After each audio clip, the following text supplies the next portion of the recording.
Welcome to another live chat on Ahead of the Curve. Today, I'm not Geoffrey Platt. I am Suzanna, and I'm Geoff's wife, and I am interviewing Geoff for a very special session.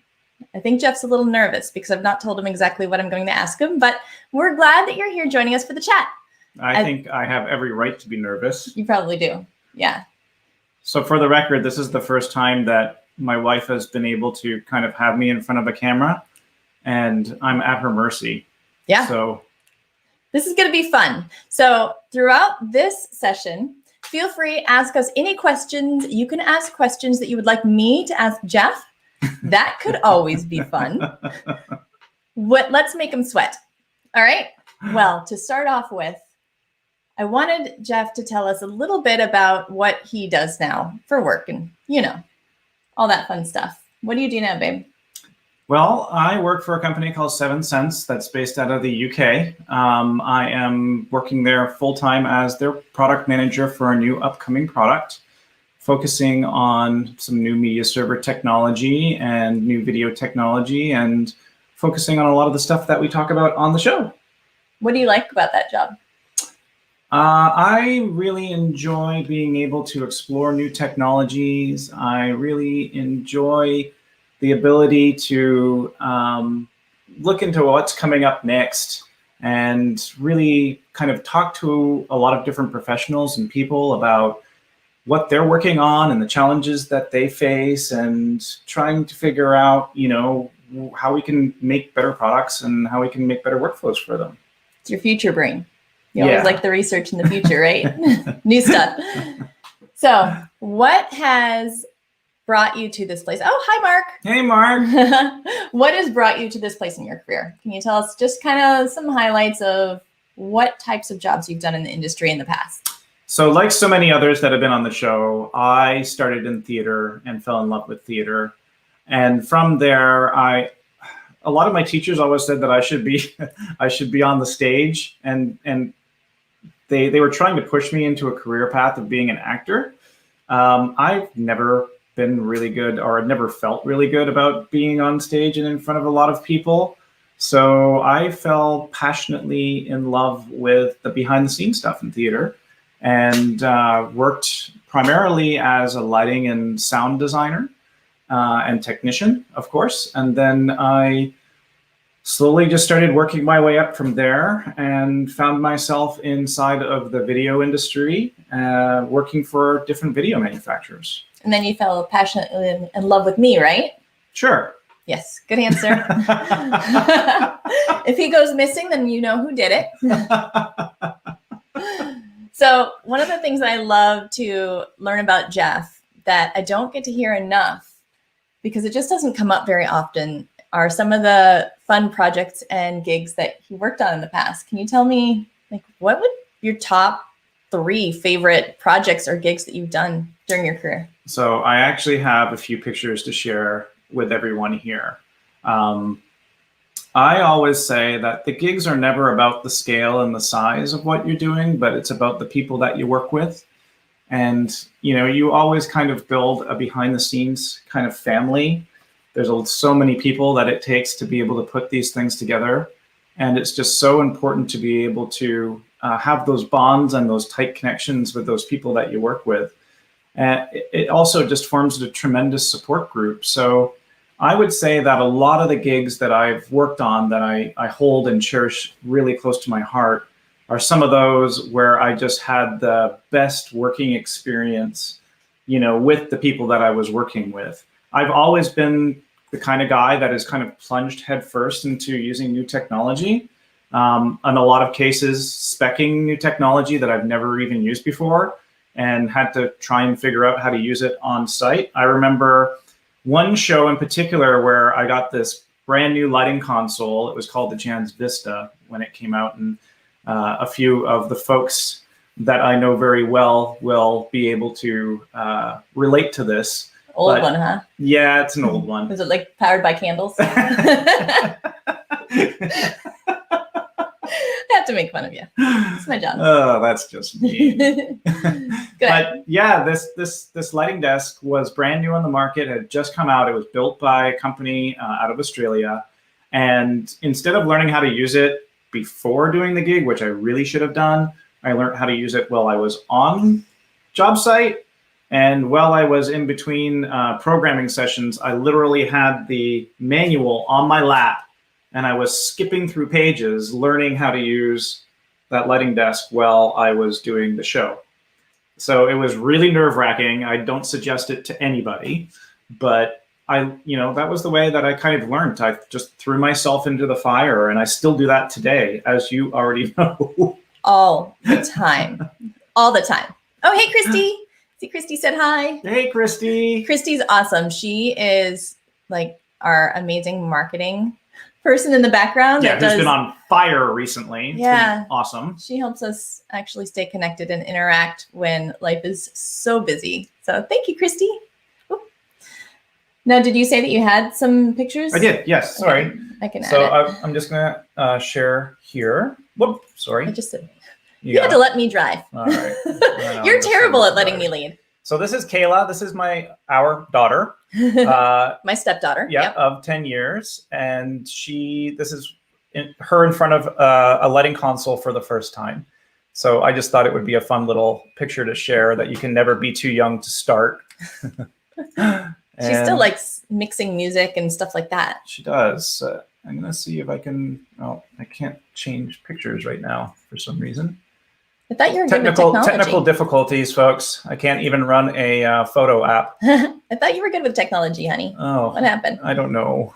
You jumped in without testing. Yeah. All right, so this is our daughter, and this is her learning how to use a console. So I'm going to try bringing this back up one more time. Let's try. Ooh, that's cool. Let's see if we can share this. All right, let's try that. All right, do we see that? Yeah. So this was a show that took place actually, I believe, in 2013, just to age it a little bit. So I think 7-8 years ago. And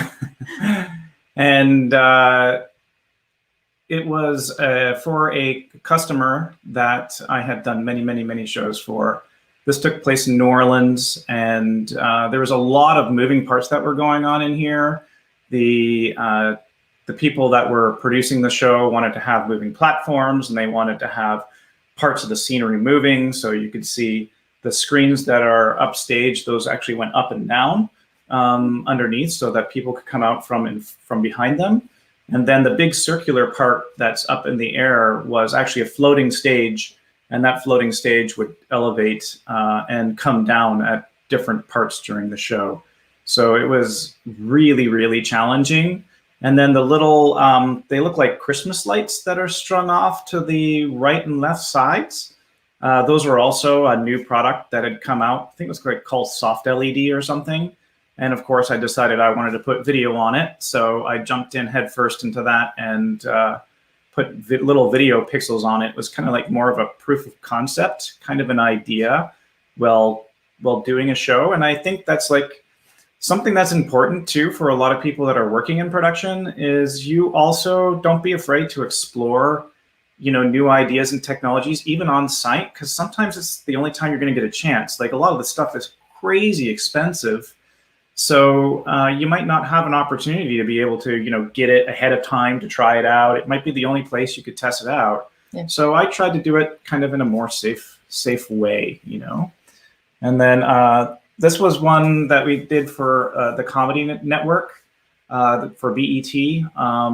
This one was a lot of fun. It was a small show, but I had a really great time in Vegas. And as I was mentioning before, a lot of the fun parts about doing these shows is working with the people that you really love and building up this family. So I wanted to see if I had this. There we go. So I know that face. He's going to kill me for this, but that's awesome. This is my really good friend, Noah. I went to school with him. He owned a lighting company in Atlanta called Full Circle Lighting. He will literally go through a storm for Geoffrey, which he did for our wedding. He literally He was the best man. Aww. So, Noah has been a dear friend of mine throughout a really large chunk of my lifetime now. And, he invited me out to work with him on this show. And it was just so much fun. We had a great time. We, of course, got into a whole bunch of trouble because we were in Vegas. But it was just a whole lot of fun. We had a really, really good time. It's your work family. Yeah, it's my work family. And there's your home family with the little one again. Family, little one again. And then, being able to work again alongside of stars and working in the music industry.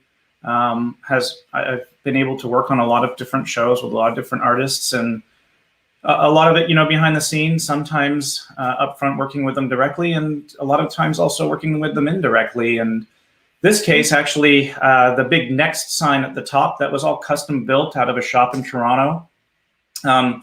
These were LED tube lights called Versatubes. Some of you guys might actually know what those are. If you guys remember Versatubes, let us know. They were a real pain in the butt. But they were super cool. It was like the trending creative LED product on the market. And just to kind of give you guys some scope, this thing stood at 40 feet tall and was about 70 feet wide, 70 to 80 feet wide in total. And it was just absolutely enormous. It took 4 hours to be able to construct it on site. It took a week and a half to construct in the shop before time. And I ended up mapping all of that with a product called Catalyst, which was, kind of earlier on in those days. So, yeah, awesome. Kind of fun. Hey, Christy says, awesome. I love that. And we said, Vincent says hi. Brett is, noticed that you were shamelessly exploiting your daughter. Yes, I am shamelessly exploiting her. Child labor. That's how we get it all done. She deserves to be exploited. Hey, Vincent, welcome back. She loves it. So I see one more sponsor. Hey, good to see you again. You guys are awesome. We're one more sponsor. All right. So that leads us to today, though. All right. Today. And now, first off, before I ask you about Ahead of the Curve, just for the record, officially, hello, beautiful. That's really you that put that on the wall, isn't it? You wanted that, not me. Right? Is that your softer side? Yeah, it's my softer side. Is what I say. It's actually for me to build points with you. Oh, is that it? Aw. Yeah. See, it wasn't working. We'll see what happens after the show. No, Hello Beautiful is actually part of my brand. He takes over my office studio once a week. Yeah. And this is where I record all of my, I teach online organizing and productivity.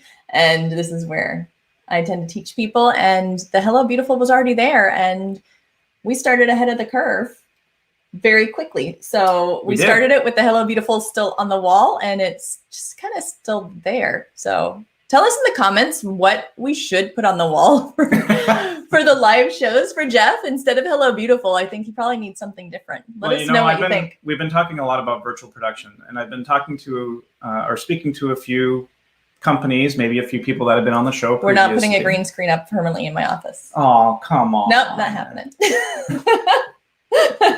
Well, I'm hoping to be able to do one of these episodes sometime in the near future in XR or virtual production and get on a stage and actually fully produce the show for a few sessions, which I think would be really, really cool. And also do some behind the scenes show and tell of how extended reality works and some of the virtual production works. See, Hal's asking about a gray hair count. Less than you, Hal. Much less. I don't know about you, Hal, but I'm pretty sure I just counted 200, and that's right here. Oh. I think that it's more now. So this year is giving you a lot of gray hair. This isn't supposed to be the Shame Geoff show. Yeah, it is. That's how I promoted it. It's all about shaming Geoff. So we're going to do Geoff shaming now. I pick on Geoff all the time. Feel free to post in the comments. Of course, I have no gray hairs because I just colored mine. I see. Let's virtualize the wall. That must be Christy saying she wants to virtualize the wall. XR wall would be amazing. See? It would. Do that. We need to talk about what that would do to my office. I know there's a few people here. I think Vincent can give me a hand. What would my office look like? We'll have to discuss. This might be a counseling moment. Let's not go there. All right. But really, we did start ahead of the curve very quickly. Can you tell them why officially? I don't know if you've ever told the short nutshell version of Ahead of the Curve. I was late, just like very, like a lot of people, I was laid off relatively quickly on short notice due to our wonderful situation of COVID. And I was trying to find different ways to be able to, support us and continue some sort of revenue stream, but also feedback into our community, because all of these trade shows had canceled and these events were canceling left, right, and center. People were starting to kind of state that they were out of work. The whole live events industry kind of fell out. And I felt like there was really a need and a place to be able to share some of these experiences and be able to share some of these stories with people inside of our industry, about our transition and about our kind of making our way through these times, and bringing some really great guests on the show to speak about a lot of these new emerging technologies that are coming out, and to also kind of breathe some hope and some faith into the people that are watching these conversations, and just kind of bring up some of these different interesting ideas that are kind of happening right now, and try to share some joy and some passion and some love about what's kind of been going on these last few months. So yeah, I remember at the beginning you were really scared about what was going on in your industry, and yeah, it was terrifying. I mean, I think a lot of people on here could probably relate about like how crazy messed up it was back in definitely like April, May, when things really started to kind of kick in. Yeah, everybody just kind of like froze up, and we're just kind of thinking, what do we do now? And then I'm stuck with him home all the time all of a sudden. He goes from traveling 3 weeks a month to being home every single day. It sucks for her. Yeah, she's never had me home this much, like, ever. No, I wasn't sure if I liked you that much, I guess, and thank goodness it turns out I do. I'm still not too sure how much I like you. Well, there's that. We'll see by the end. In about an hour, this might be different. But no, it turns out I still really enjoy having you around. It'll be hard to have you traveling again when things open up. But I also remember you were going nuts about missing the connection with the people. I was. Because you loved talking with the people in the industry and learning more about the industries, just absolutely creating new ideas and discussing, the future concepts and everything. And so I believe, if I may say so, it was me who pushed you to stop just panicking and do something you'd be really good at, which is talking with people and just conversing and enjoying people and connecting with your industry, hence the live show. Yep. And that's kind of how it all came to be. I think we're gonna once everything opens back up again, and for those of you who attend LDI, we'll do a ahead of the curve live session at the Circle. Well, it's not going to be the Circle Bar anymore, but wherever we end up, but there'll be more alcohol involved, and it might get much more sloppy. Thank you, Vincent. Thanks, Vincent. Yeah, it's been really fun. I get to finally meet. I'm in the background each episode. You don't see me, but I'm over at my desk right in the other corner of the room, and I'm the one making sure that the comments go on the screen and sometimes screwing those up. She's even doing it right now. I'm doing it right now. I've got my little magic pad for my Mac. And let me know, okay, we need a vote. What's better, PC or Mac? Because this is definitely not even go there. Fight in our house. It's both, I'm really. I mean, I've even got a Mac now. We're converting them. Yeah. But yeah, so it's been nice actually virtually meeting a lot of the people that he talks about, and that seeing all the different things. Yeah. Oh, RIP Circle Bar. Yeah. Even I've had fun there. Yes, you have. Yeah, I go on trips with him sometimes, and it's been great. Hi, Allison. Nothing but trouble in that place. See, Mark said the experiential angle aspect is good and goes beyond the add a temperature tablet or use Zoom advice out there. Yeah, it definitely does. There's so much changing and evolving right now, and just. Yeah, right now, the way that we communicate is changing so rapidly. I mean, my whole morning, all of my mornings actually, are stuck in front of a video camera. Going from meeting to meeting to meeting, and the boring stuffing meetings, not like a chat with people either. Yeah, but you don't get to brainstorm and converse as much. It's more of a on purpose and focused and businessy. It is, but there's just so much more opportunity, I think, that's there to kind of open that up and make it more interactive. And I companies are trying to do that, but I think there's still a long ways to go. We have to create holograms. They're working on it. But just for the waist up, because we don't want to have to start wearing pants. It's been nice not having to worry about our pants. I'm wearing pants, just so you know. I dressed up for you all today. I might not be. Chet says that the Hello Beautiful should stay, by the way. All right. Yeah. I'm good with it. Surprises that should become a feature. I think we might map it, though. There you go. Might that soup works. it up a little bit. Make it fancy. Chance meetings, random connections are lost. That's so true. Like, there's a very different feel when you're just on video. You know what, Mark? I got a good solution to that. Just randomly video chat, the next person on your list right now. We could just start random video conversations just like phone calls. Right. It'll be great. You really want to catch people in the moment. Why not? Oh, and I love the circle bar talk. We have a vote for Mac, by the way. Yeah. Christy's voting Mac. We're going to start a poll in a minute. So can you tell me a little bit about what you want ahead of the curve to do for people, and kind of what is the passion that it is transformed into? Because when we first started, it was one thing. Yeah, it really was. Like, gotten its personality now. We kind of evolved it from what I thought would be more like a show, interviewing people, to what it is right now, more of an interactive, conversational kind of moment where we can just openly and freely talk about, well, just about anything, really.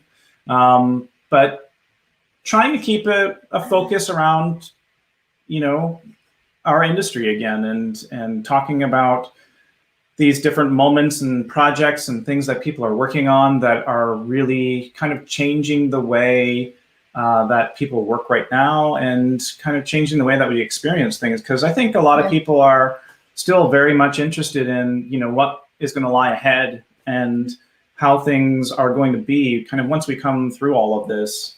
So I like to have, it kind of continue along those lines in those conversations, but also be a place just to bring, it's kind of become a little bit of a sense of community, right? Yeah. So I mean, we're talking circle bar today, that's consistent, right? and, having a place like what we're doing right now and where we are right now, where we can just freely, openly discuss. It's like an afternoon happy hour. Yeah, it's like an afternoon happy hour industry. for like 45 minutes, and just starting off with a topic and seeing where we go from there. Yeah, and I love it because, like, one of the things that you used to love to do is just sit and chat, of course, about, all of the new ideas and technologies and how they could be applied in different ways and brainstorm. And you're missing out on that by not being able to go to the circle bar or wherever and just chat with all the people. So this is kind of, we need to rename this virtual circle bar. I've actually got a question for the tech guys and folks and gals that are watching right now. It's been a hard year for like just about everything. It's been an especially hard year to actually see if there's anything new that's really kind of eye-catching technology-wise. So if you guys have seen anything really cool or if you're recently, if you're working on something cool, love to hear about it. If you've been playing around with some new devices or stuff that's been coming out, that would be really, really interesting to hear about. I love that stuff, right? And I always try and stay ahead of the curve on all this new technology that's coming out. It's like it's crack. It's like a crack. It's technology. You guys don't want to see my office. It's not good. There's a reason we shoot in mine. Yeah. I don't think this would fit. I got everything everywhere. No, it's not bad. But yeah, let us know in the chat if there's something cool, what's on the horizon and just coming out, because you love that stuff. But yeah, we need to rename this like the circle bar chat or something. Yeah, we got to be careful with that though. That's true. That is true. It's a daytime live chat. It's a daytime live chat. It's not a nighttime live chat. Andrew, be planning on it, man. We'll be in touch very soon. Awesome. So for the future with the live also, I believe the goal is to make sure that it stays more of a chat and conversation rather than any kind of a presentation. Yeah. And to really get to know each other, and for people to get to meet each other that might not have normally crossed paths too, right? Yeah, absolutely. I mean, the whole idea too is there's a Facebook group that we created. I haven't been as active in it lately as I should be, but I really kind of wanted to make that like a green room kind of place, or an area where people can just kind of go in and meet. So I've created the group It's under the Ahead of the Curve Facebook page for anybody that's doing Facebook. And I've invited all of our past guests into that group. So if you want to meet them, if you want to continue a conversation or a sidebar, that's kind of what the purpose is. Or even just chat. And just chat. Yeah. Tell us about whatever. Hello Beautiful signs and whether you like a Mac or PC over in there. It's like the chill out place. Yeah, it's kind of the chill out place. And I also wanted to really make this more of a platform as well for you guys as much as me. I mean, I just kind of feel like I'm just being here to support the conversations, but I really love the aspect and the idea of it being interactive. And, I want to bring on people and guests into the conversations that you guys want to hear about as well. So I would love to have the input of maybe some speakers or some guests that you guys might really want to hear from. What are your favorite kind of guests to have on? Or my favorite guests are... Not specific people, of course, because they're all his favorite. That's what he tells me. Exactly. They're like his children. I mean... You like people who are doing like interesting new things? Well, of course. I mean, that, kind of like people that are always doing interesting new things is kind of, part of Ahead of the Curve. But I really enjoy the stories, and I enjoy hearing about the experiences that people have had. And, I've always been really interested in both the success stories and the failures, right? Like, we've all been there before. We've all had flops in our times and in our industry and what we've done. I could definitely remember a few times where everything just went haywire in the middle of a live performance, and it's crazy stressful. And I've also had designs that I've created that just didn't work, like the design flops. Yeah. Oh, those are fun. Yeah, definitely had design flops, or coming up with these awesome ideas, at least that you think they're awesome ideas, and then pitching them to the client, and the client's like, that's a big bag of crap. Like, what are you thinking? Makes us all feel better when that we're not the only ones flopping. You feel so sometimes. good about it, and you get in there, and you're like, oh, this is so awesome! I can't wait to be able to do this. And you're so sure that the customer or the client's going to sign off on it, and then all of a sudden, it's just like crap. Yeah. Like the client hates it. I have a ton of revisions to do, and so life stories from your industry is what you're saying. Yeah, like the reality, the ups and downs of all of it. Oh, Tim, awesome. Yeah. We really enjoyed having you on as well. I mean, the information that was a really fun one. Yeah, that was super, super fun. Talking about a lot of the tech and the stuff in retail. I mean, I've always had a huge passion in that too, and everything. Bye, Sally. See you, buddy. Be on the lookout for a package. It'll be there soon. And Hal's definitely one of the BFFs from Canada of Geoff's. Yeah, so Hal again has been a lifetime friend. I've known Hal since I was like in elementary school, and we've stuck together very, very tightly for all of these years. I mean, I've known him now for 30. Hal's a part of you. Noah's a part of you. Yeah, like AJ's a part of you. There's all these people that I don't want to give my age away, awesome. But like 30 plus years. So how is that possible? You're only 21. That's right. 21 forever. So ignore the gray hairs and the wrinkles. One of the things that I noticed is you wrote our names as Susie and Geoffrey. Yep. Instead of Suzanna and Geoff. What are your other nicknames that I call you that are appropriate? Man, did you really have to appropriate for daytime Facebook? There's a couple we probably won't mention. All right, Vincent, we're going to get to that in a minute. But yes, we've got swag. Yes, Vincent, we've got actually. swag. Yeah, and we might make some new swag based on what's my favorite nickname for you? One of her favorite nicknames for me is Moose Pie. I think we need some AOTC moose antlers. Pie. Yeah, he is my moose pie. She calls me Moose Pie. Mm-hmm. So you feel free to call Geoff Moose Pie. Great. He loves it. She calls me some other choice names once in a while as well. We can't say those on Facebook at 1 o'clock. It's probably not good. Probably this is daytime not a good TV, idea. right? Yeah, but yeah. Mostly moose But pie. just though. like anybody else, I'm sure that every single partner, we all have these little lovely little nicknames. I call her Pop Tart. He does call me Pop Tart, which I think is cute. Those are some of our early names. And I know, Vincent asked about some AOTC swag. We do have swag, actually. I just ordered some samples. Actually, like this is regular swag, but I really think we need like moose hat with AOTC logo as swag. Do you think they can do that with like antlers? I'm thinking it should be a thing, or maybe a Hello Beautiful. Do you guys think we should have Hello an Beautiful antler shirt hat? with Jeff's Do you think face? we should have a moose antler AOTC hat? We could probably make that happen. I think that would be awesome. But yes, if you are interested in swag, though, there's actually some awesome hoodies and stuff, and the shirts. Yep, super soft. Yeah, so we did just to kind of support the show. Yeah. To help pay the basic bills for the live streaming software and the email service, all those basics. And blah, blah, blah, so if you get a chance, then you can totally, we would love it if you could be our hero and, just support us even like $5, whatever you got, then that would be super awesome.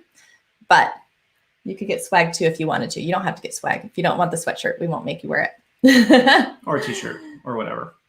Christy says Tim Nash. Oh, the Tim Nash show was one of her favorites. Oh, it's a really good awesome. one. Yeah, it was a lot of fun. Tim, you did great. I enjoyed that one too. I could see them all, which is nice. Vincent says, for Christmas, why not? Here we go. Everybody gets EOTC swag in their stocking. With antlers. With antlers. My there we shirts, go. Yeah. I don't know this today. Okay, that's another thing with Geoff. So one of the things that many of you know, but some of you might not know about Geoff is we are. I get mugged by AOTC. Oh, yeah. I love that. Christy. Get mugged this Christmas. We're going to start a new campaign with that one.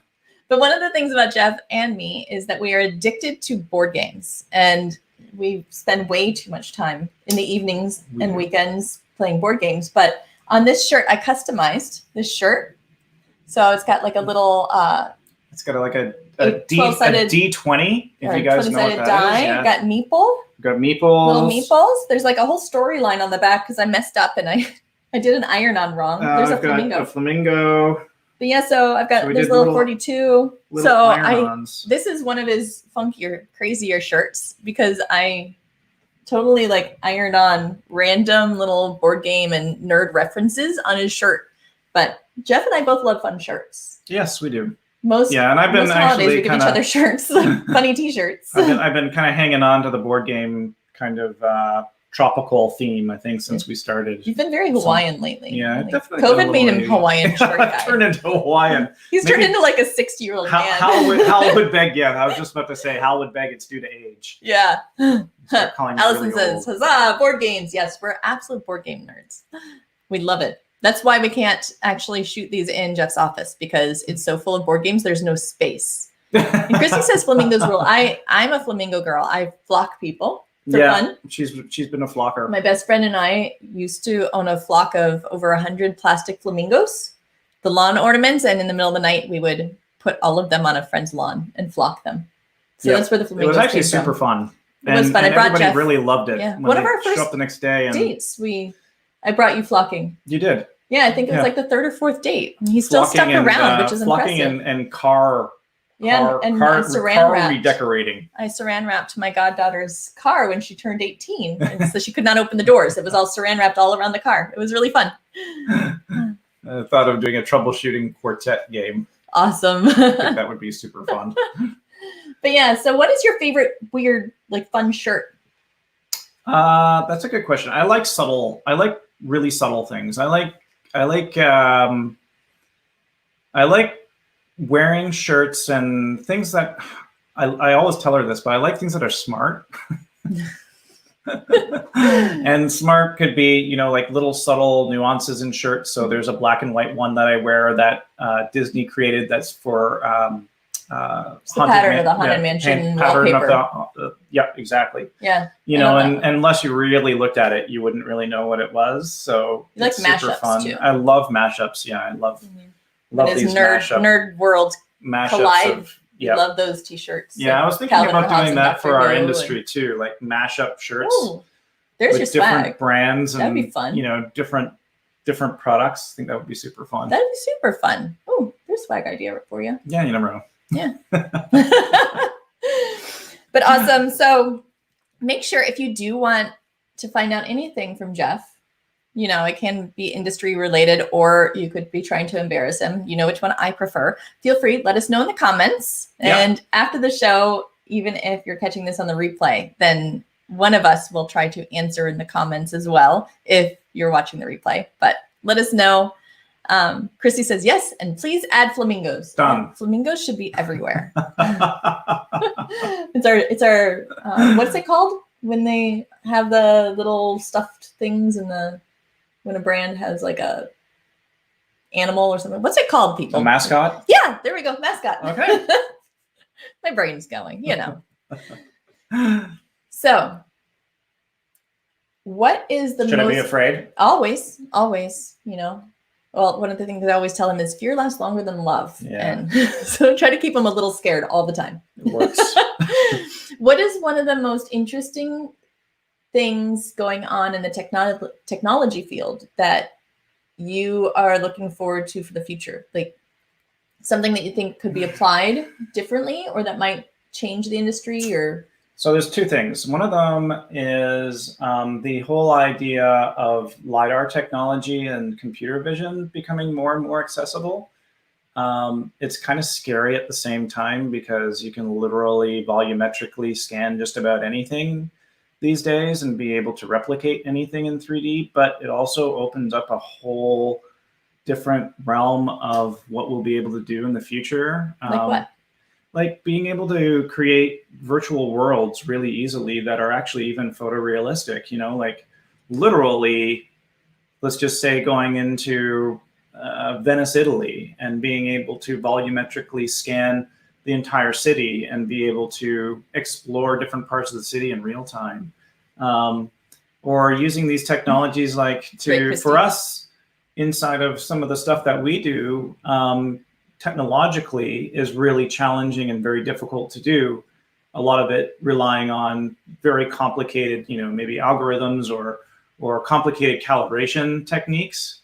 And some of this stuff is going to help be able to just do that a lot easier and make it a lot easier to be able to do. And then, of course, the other stuff that really excites me is, the whole world of being able to do a lot of video work and artwork in real time. And it's always been like a huge passion. And seeing these gaming engines advance so quickly and seeing these different creative tools advance to the point where everything is being done on the fly, more or less. And, it's really exciting because we're actually going to be able to engage a lot more with these experiences. We're going to be able to engage with technology more. I remember mentioning this a while ago to quite a number of people. One of the things that really excited me when I was working with Real Motion was trying to build a system that could react to the ways that people reacted as they were watching or experiencing something. Cool. So like if you're in the midst of a concert and all of a sudden all the audiences pull out a lighter, for example, and start waving it in the air, then the computer can go, oh, there's this mood happening and people have got their lighters out. So I could throw content up on the screen that kind of symbolizes the mood of the audience during the time, and having content literally be reactive and adapt to the mood. So, I think that's kind of like one of the golden grails for a lot of us is even in a theme park, one of the challenges for creating these rides and these experiences, of course, is to have people get on them and ride them again, right? So what if you could get into a Harry Potter ride and never experience the same thing twice? Like that'd be cool. Have different encounters with have different encounters with different creatures, or have different encounters with based on what you do. Based on the actions you do that the you Aloha take. Mora wand wave. See, then the computer knows, and it can do. Yeah, but even stuff like, you know, turning your head in a certain direction or screaming at a certain moment, or, you know, like being able to read facial expressions and be able to kind of base things off of your mood and how you react. And that I think we're going to start to see a lot of that. Because they can tell what people are engaged in. Yeah, and even from a safety perspective, you know, like they could actually monitor your safety and be able to. Don't stand up. Don't put your arms over. But you know, I think that's going to be like the next step, really, inside of live entertainment. I think it's going to be. I think it's got a lot of legs when we get into just about all kinds of markets, like retail, experiences, and concerts for sure. You know, like being able to just judge the mood and gauge the energy in the audiences, and be able to have really kind of an AI react and create these experiences, you know, while you're there, because it's going to be unique. And that'll make shows better and better as they figure out what people are interested in, and it reacts and all that. Cool. And another thing I think that really kind of gets me, is I was just about to say, Grant, is the analytics side of it. Analytics, I think, are, again, it's the gateway to information to figure out what works and what doesn't. Ultimately, right? And what we like and what we don't like. To make better experiences and better products. There's two sides, and it's just like everything else, right? So we get the whole side of the people that want to exploit the information, which is, you know, what this is kind of like those people that do things to not allow anybody else to do things because they go and exploit it and screw it all up. But on the flip side, you know, data analytics and being able to collect that information, I think, is an absolutely vital way to be able to gauge how people are experiencing things during those moments of time. Of course, it's used heavily right now in retail and retail spaces, but it would be great to be able to use those analytics as well inside of live events, instead of going and experiencing an experiential event or something along those lines, where...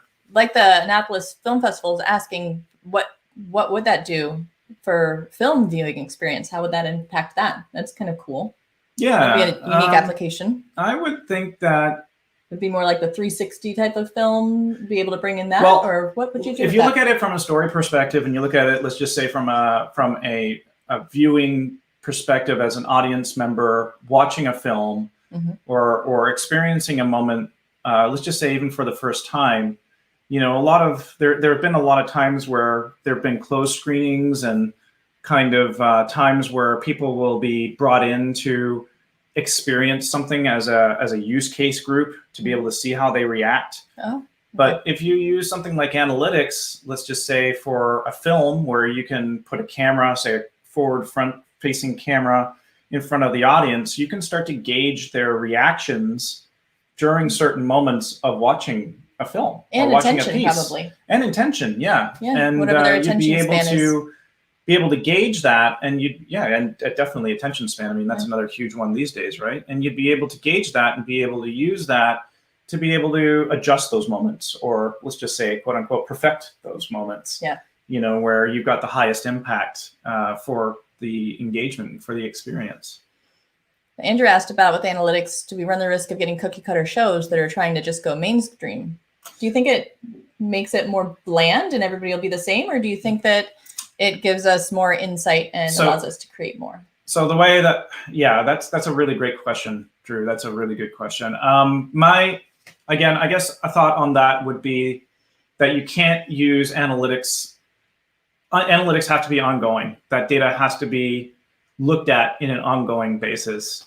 And of course, as we look at different cultures and the way people react globally, we all absorb things in different ways. And that could be our cultural upbringing. That could be our, the way we were just brought up. We see it happening right now already with, like advertising and shows and all of that on the internet. Yeah. I mean, right now it's already happening where you see the people who are trying to just all do the same thing that worked, but then there's the innovators who stand out, Yeah, and absolutely. then you always get like the whole crowd doing it, and then you get the innovators who like really can make a next leap forward.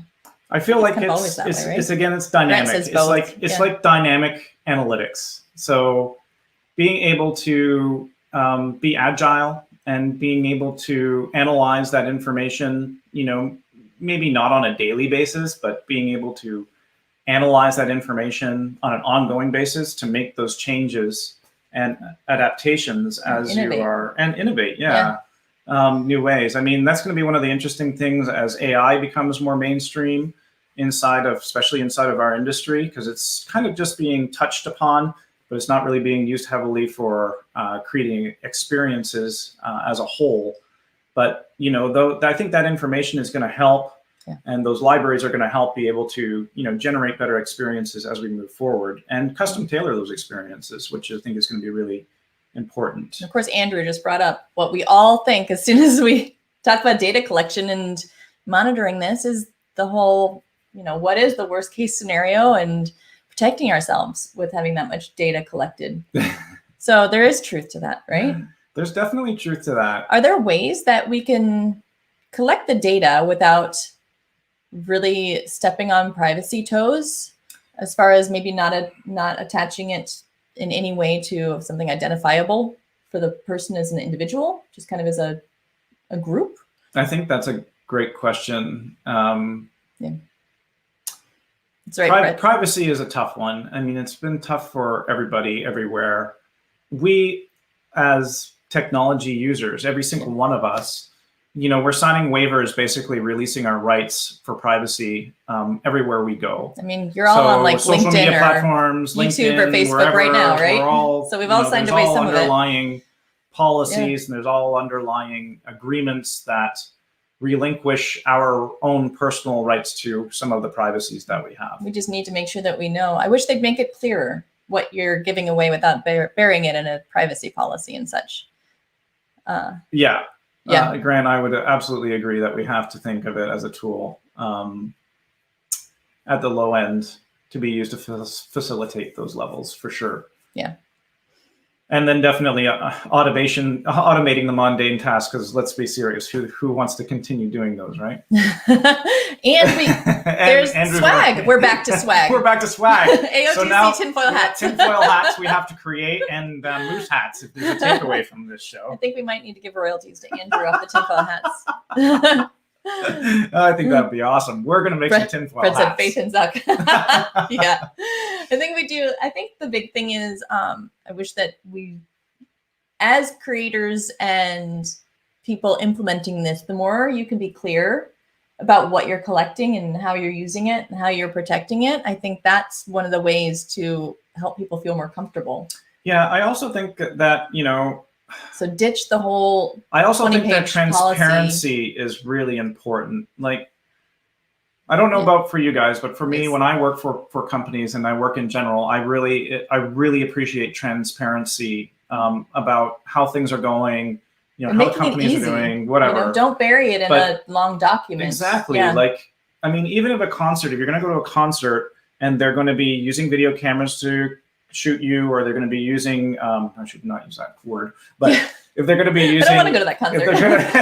To record you, or they're going to be using devices to be able to analyze you, then there should be upfront a waiver, or at least a piece of information that says, by coming into this concert, we're going to be doing this. The thing is, but there needs to be a summary, I think, at the beginning of the waiver of the important points, and then scroll down if you want to read more about them, because that's the problem. You sign these waivers, but most of the time you're not reading them because they're 10 pages long and hard to understand. That's such a tough topic, because there's really no. But we do need to be transparent. There's really no great solution for it, but again, I think transparency would help a lot if companies were just upfront about the data that they're collecting, the way that they're going to use it. And kind of just have you sign off so that you know what you're getting into when you start. Easy transparency, clear transparency. But Brett says counterintelligence with face paint. That's so true. We really could design a whole line to fool all this stuff. So basically, what we do is we just design all of these things that can track and analyze, and then we create a whole line of products to avoid being tracked. Yeah, so I've always thought that there's different ways to do that too. I thought something that was really thought something that was really cool back in the earlier days of augmented reality, when augmented reality was just starting to kind of come into the market. companies were using QR codes and designers were using QR codes to be able to allow a camera to know that it has to augment something in that space, basically as a trigger. But we've seen QR codes being used in all kinds of different interesting ways.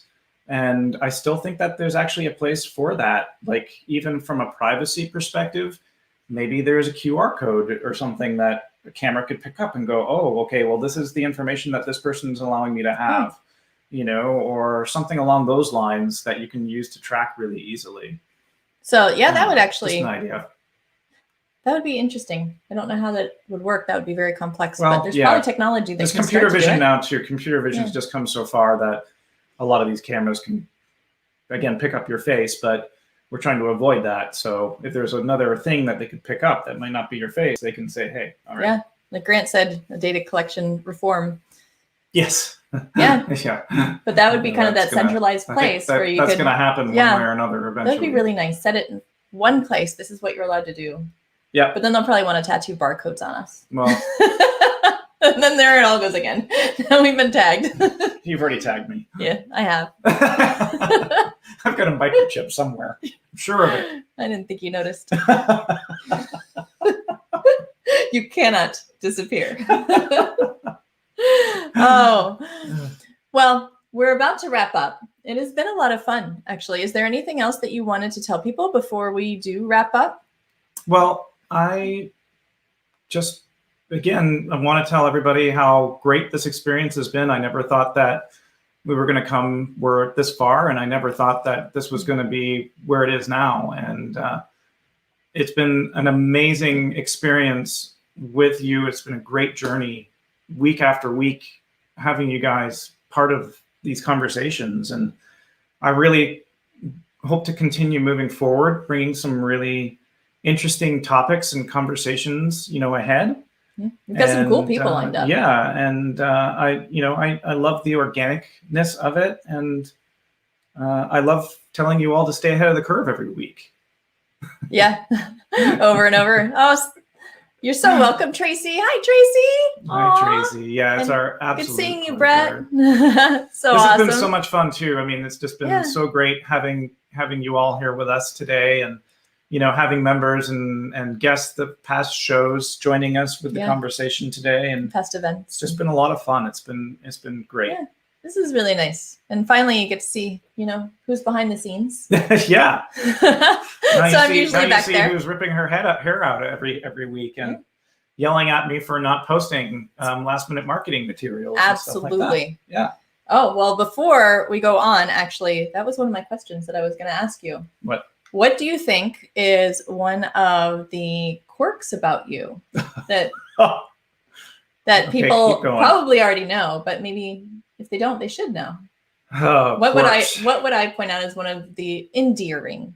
It's endearing. I'm really corny. I laugh at you. I really love corny jokes. Like almost the cornier, the better. Again, my friend Hal that was on here a little bit earlier is very punny, and my whole family is very punny. Mine too. And when they get going, it's just really ridiculous. But I love corny little moments. I also love those moments where you think something might have gone over somebody's head, or you might be talking about something and the person that you're speaking to thinks you're speaking about one thing, but you're really talking about another. And it kind of, so, well, I was thinking of, you know, how he mixes up common sayings all the time. Like you do it if you watch the episodes. We should have a prize for whoever finds the most Geoffisms. Mixed Geoffisms. She calls them Geoffisms. Like today, one of them was, you know, the Golden Grail. Instead of the Holy Grail. The Golden Grail. You know, there's a golden key. And half of my time with Geoff is spent trying to figure out which two he just combined. He's like a walking mashup of all of these, and it makes me laugh. So I'm always trying to figure out which two you just combined into one that does not quite fit. You know, it always makes me laugh. That's one of his quirks that you guys will notice if you've not already. Being Quebecanese, as you say. Quebecanese, yeah. Yeah, living in a French Canadian part of the world for a majority of my life. Tracy says, how about a guest appearance from your never family? quite learn how to speak English properly. No, he speaks Springlish. We could bring James on. Yeah, my brother is amazing. His brother, he's got two brothers. They're both amazing for different reasons. Yeah, but James plays piano like a. If you guys want, a treat, you should post in the group. Why don't you post a little clip? I think I will. Of the amazing James. Yeah, and check out my brother. Yeah, James. It's James Platt. He's gonna wonder why all of a sudden he has all these friend requests. But he does a lot of covers on the piano. Yeah. He self-taught. Completely self-taught. Yeah, and he's amazing. He's amazing to hear. Very talented. Yeah. He also does requests too. So there's a song that you want him to cover. He'll actually. There you go. Cover it and post it. Yeah. You'll have to post in the group. Post from the videos. Absolutely. In the head of the curve group. But perfect. Well, why don't you tell us who, speaking of amazing people to have on the show, who's next week? Next week, we have Heather Gallagher on the show. And she worked for 17 years as the lead technologist for Burning Man. So we're going to be talking about some of the experiences that she's had over the last 17 years in working in technology for Burning Man. She's also been working a lot in XR and AR and doing a lot of things creatively within those different technologies. So we're going to have her on the show next week. That's awesome. Which will be that'll be really Talk about cool. Stories. She has to have some serious stories. Burning Man. Oh man, it's Burning Man. If you guys haven't experienced Burning Man, I'm sure you know what it is. And there's definitely going to be some stories told, I'm sure, next week. And we should probably throw in some dad jokes. That's my dad right there. Hey, Dad. Hey, Dad. Jeff's father-in-law. Yeah. But awesome. And as Vincent mentioned, we do have Christmas gifts for all of your family. If you would like, grab yourself some swag from AOTC. Give it to everybody in their stockings. You can do that. You could, yeah. But it would really be helpful if you want to support us to help us keep AOTC growing and keep connected. Then be our hero at AOTC.1/hero, right? Yeah, absolutely. But absolutely. Above all, we hope that you check us out next week at 1 p.m. and always be ahead of the curve. Bye. Have a wonderful day. Have we will a great see afternoon, you next everyone. week. Thank you.